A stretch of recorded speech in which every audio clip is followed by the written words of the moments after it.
BNP এবং জঙ্গিবাদ তারা একই সরল রেখায় চলে। 2005 সালের 17ই আগস্ট মনে পড়ে আপনাদের? সারা বাংলাদেশে একযোগে 63 জেলায় সিরিজ বোমা হামলা চালিয়েছিল জেএমবি, জামায়াতুল মুজাহিদিন বাংলাদেশ। আর এই হামলার ইন্ধনদাতা ছিল তারেকের মা, জানজুয়ার প্রেমিকা বেগম খালেদা এবং তারেক নিজে। এই হামলায় অত্যন্ত গুরুত্বপূর্ণ ভূমিকা পালন করেছে লুৎফুজ্জামান বাবর, বিএনপির তৎকালীন স্বরাষ্ট্র প্রতিমন্ত্রী। সম্ভবত এই বাংলা ভাই, বাংলাদেশের কুখ্যাত জঙ্গি শায়েখ আব্দুর রহমান, এদের জন্মদাতা কে ছিল? এদের জন্মদাতা ছিল তারেক রহমানের হাওয়া ভবন। হাওয়া ভবন থেকেই এই হামলা পরিচালনা করা হয়েছিল। সেই পুরনো ইতিহাস আবারও ফিরিয়ে এনেছে। অর্থাৎ 2001 থেকে 2006 সালে বিএনপির যে জঘন্য ইতিহাস, আগুন সন্ত্রাসের ইতিহাস, বোমা হামলার ইতিহাস, জঙ্গিবাদের উত্থানের ইতিহাস, সংখ্যালঘু নির্যাতনের ইতিহাস, সেই ইতিহাসের পুনরাবৃত্তি 2026-এর 12 ফেব্রুয়ারি একটা আমরা মামুরা নির্বাচনের মধ্য দিয়ে ক্ষমতায় আসার পর বিএনপি আবারও দেখাচ্ছে।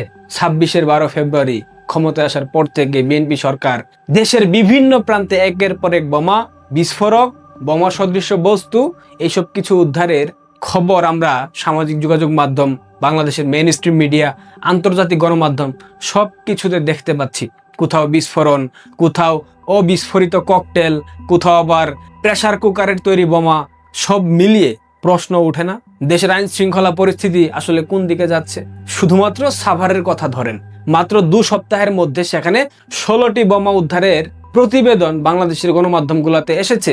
এর মধ্যে 2টি ছিল শক্তিশালী প্রেসার কুকার বোমা, যেটা বাংলাদেশের কোনো জঙ্গি সংগঠন বানাতে পারে না। এটা লস্করি তৈয়বার বানানো বোমা। আশুলিয়ায় দোকানের সামনে ফেলে রাখা ব্যাগ থেকে প্রেসার কুকার বোমা উদ্ধারের ঘটনাও প্রকাশ্যে এসেছে এবং বোমা নিষ্ক্রিয়কারী দল সেটা নিষ্ক্রিয় করেছে। গত কয়েকদিন আগে আপনারা গণমাধ্যমে দেখেছেন রাজধানী ঢাকায় জঘন্য পরিস্থিতি বর্তমানে আমরা দেখতে পাচ্ছি। কোনো খবর স্বস্তিদায়ক নয়। বিভিন্ন সময়ে বোমা সদৃশ্য বস্তু উদ্ধারের ঘটনায় বাংলাদেশের মানুষের মনে এক ভয়াবহ আতঙ্ক তৈরি হয়েছে। এমনকি ঢাকার একাধিক স্থানে পরিত্যক্ত বোমা সদৃশ্য বস্তু উদ্ধারের খবর সংবাদ মাধ্যমগুলোতে প্রতিনিয়ত আসছে। সাতক্ষীরার কালীগঞ্জে বিএনপির কার্যালয়কে ঘিরে ককটেল বিস্ফোরণ ও বিস্ফোরিত ককটেল উদ্ধারের ঘটনা আমরা গত সপ্তাহে দেখতে পেয়েছি। একটি ঘটনায় বিএনপি কার্যালয়ে অগ্নিসংযোগের পর অফিসের সামনে থেকে 2টা অবিস্ফোরিত ককটেল উদ্ধার করেছে পুলিশ। অর্থাৎ ঘটনা বিচ্ছিন্ন হতে পারে, কিন্তু প্রশ্ন তো থেকে যায়, দেশের বিভিন্ন জায়গায় এত বোমা, এত ককটেল বিস্ফোরণ কোত্থেকে আসছে? কে করছে এগুলা? কারা তৈরি করছে এগুলা বোমা? কারা সরবরাহ করছে? আর কারা এইসব ব্যবহার করছে? কারাই বিস্ফোরণ ঘটাচ্ছে? আছে প্রশ্নের উত্তর।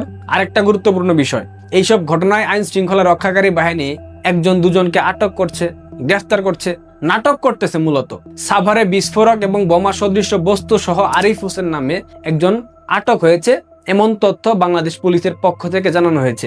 ডেমরায় বোমা উদ্ধারের ঘটনায় একজন আটক হওয়ার কথা বাংলাদেশ পুলিশ জানিয়েছে। রাজধানী ঢাকার নিঝুমবাগে 2টা বোমা সদৃশ্য বস্তু উদ্ধারের ঘটনায় জুয়েল ভুইয়া নামে একজনকে আটক করা হয়েছে এবং আরিফ চৌধুরী নামে আরেকজনকে জিজ্ঞাসাবাদের জন্য আটক করেছে বাংলাদেশ পুলিশ।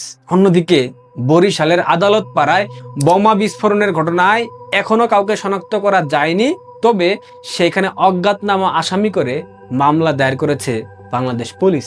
প্রত্যেকটা ঘটনায় 1-2জন করে আটক হচ্ছে, কিন্তু আসল প্রশ্ন হলো এইসবের মূল হুতা কোথায়? বিস্ফোরকগুলা কারা তৈরি করছে? কারা অর্থ এবং রসদ দিচ্ছে? কারা পরিকল্পনা করছে? বাংলাদেশের গণমাধ্যমের প্রতিবেদনের ভাষায় জড়িতদের শনাক্তে অন্ধকারে পুলিশ গোয়েন্দারা, অর্থাৎ তারা পারছে না, হয়তোবা চেষ্টাই করছে না। সেই ক্ষেত্রে এই জায়গায় সন্দেহের বিষয়টি আরো গুরুতর হয়।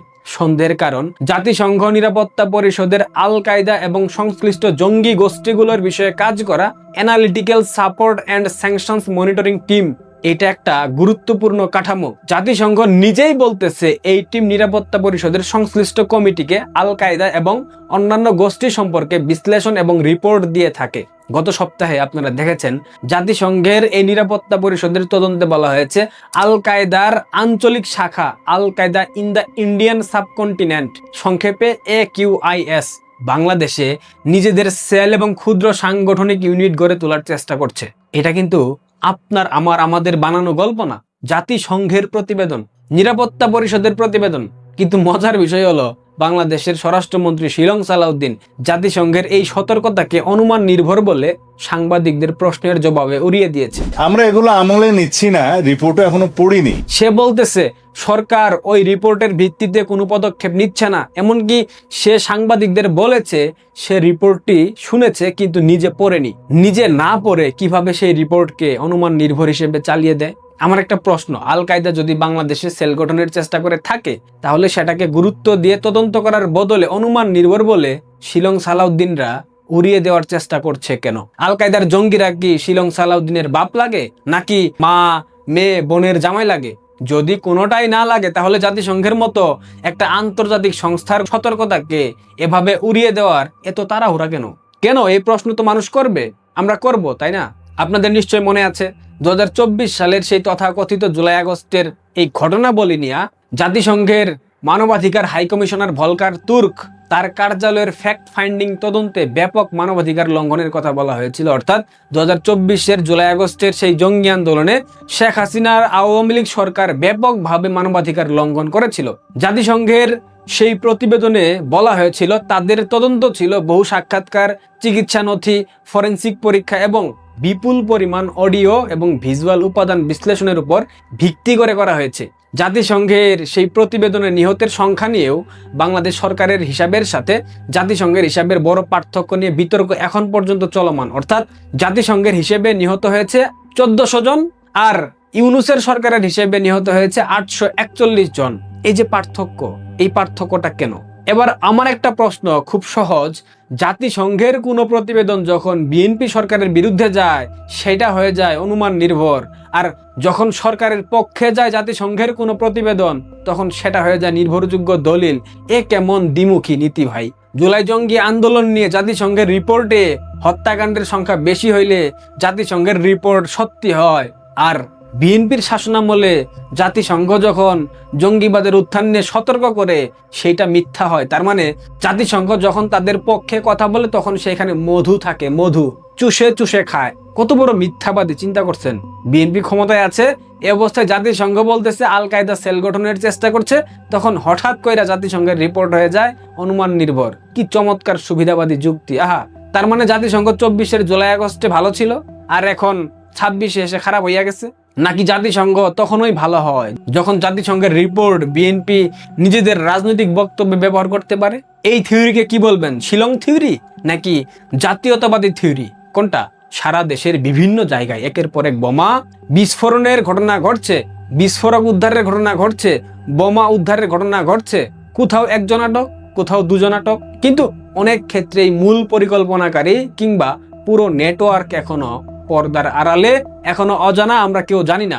আর ঠিক সেই সময়ে আন্তর্জাতিক পর্যায় থেকে বাংলাদেশে জঙ্গি সংগঠনের সাংগঠনিক তৎপরতার আশঙ্কার কথা সামনে এলে সেটাকে গুরুত্ব দিয়ে তদন্ত করার বদলে যদি সরাসরি অনুমান নির্ভর বলে উড়িয়ে দেওয়া হয় তাহলে সাধারণ মানুষের প্রশ্ন করার অধিকার তো থাকবেই। কারণ রাষ্ট্রের নিরাপত্তা বিএনপির রাজনৈতিক সম্পত্তি নয়। বোমা আওয়ামী লীগের ঘরে পড়ুক, বোমা বিএনপির ঘরে পড়ুক, সেটা বোমাই। জঙ্গি আওয়ামী লীগ আমলে থাকুক আর বিএনপি আমলে থাকুক, জঙ্গি জঙ্গি। জাতীয় নিরাপত্তার প্রশ্নে দলীয় চশমা খুলে বাস্তবতাকে দেখতে হবে, নয়তো ভবিষ্যৎ অন্ধকার। বিএনপির কিছু নেতার বক্তব্য শুনলে সত্যি মনে হয় বিনোদনের জন্য আলাদা কোনো কমেডি শো দরকার নাই।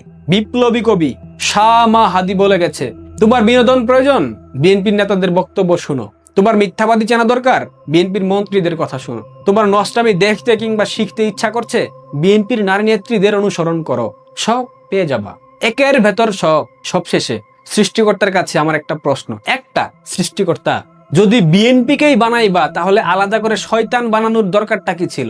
আবারও বলতেছি, যদি বিএনপিকেই তুমি বানাইবা, জামাতকেই তুমি বানাইবা, তবে আলাদা করে শয়তান বানানোর দরকারটা কি ছিল? তাদেরকে পৃথিবীর সব জায়গায় সাপ্লাই করে দিতা। দেখেন, রাজনীতি যার যার, কিন্তু বোমা, সন্ত্রাস, জঙ্গিবাদ কারো রাজনৈতিক সম্পত্তি নয়। আজ প্রশ্নটা শুধুমাত্র বিএনপির কাছে রাখলে হবে না, প্রশ্নটা রাষ্ট্রযন্ত্রের কাছে রাখতে হবে।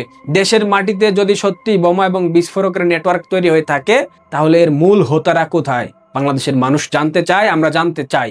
আর যদি কোনো জঙ্গি সংগঠন সত্যি বাংলাদেশে সাংগঠনিক ভিত্তি তৈরি করার চেষ্টা করে থাকে, সত্যি না চেষ্টা করেছে, হয়ে গেছে, তাহলে সেইটাকে রাজনৈতিক অস্বস্তির কারণে অনুমান নির্ভর বলে পাশ কাটিয়ে না গিয়ে তদন্ত করা হবে কিনা সেটাও বিএনপির পরিষ্কার করা উচিত। কারণ বোমার শব্দ থেমে যাওয়ার পরেও যদি মূল হোতারা অন্ধকারে থেকে যায় তাহলে সবচেয়ে বড় বিস্ফোরণ বাংলাদেশে অপেক্ষা করছে। এখনো বাকি আছে। জামজোয়ার ভাতিজা তারেক আগুন নিয়ে খেলতেছে, এই আগুনে জ্বলে পুড়ে ভস্ম হয়ে যাবে। এটা কোনো হুমকি ধামকি না, এটা বাস্তবতা। বাংলাদেশ ভয়ঙ্কর অন্ধকারের দিকে আগাচ্ছে। ভালো থাকবেন, পারলে ভিডিওটা শেয়ার করবেন। ধন্যবাদ।